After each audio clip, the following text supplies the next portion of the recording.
think that the general perception of most people would be that modern slavery and labour exploitation is something that happens overseas in emerging countries.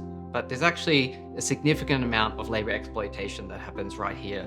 Historically, the Australian cleaning industry has been subject to one of the highest rates of labour exploitation in Australia.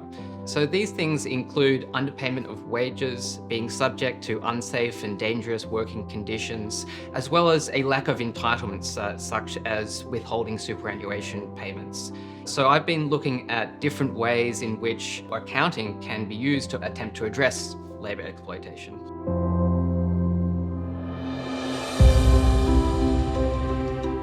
So my research has looked at contracting practices. I partnered with a firm called the Cleaning Accountability Framework, or CAF, which is a multi-stakeholder organisation that is attempting to lift worker standards in the Australian cleaning industry.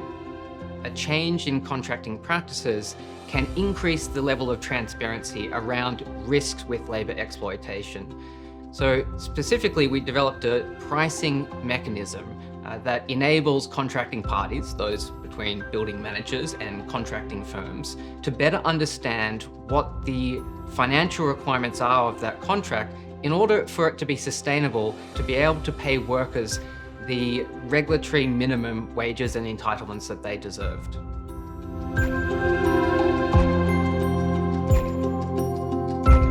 I think that the biggest impact that this research has had is to actually see this tool being implemented in practice. So it's now becoming an industry standard when contracting in buildings and shopping centres for cleaning contracts. And I continue to work with CAF to build other pricing mechanisms that are tailored to unique industry circumstances.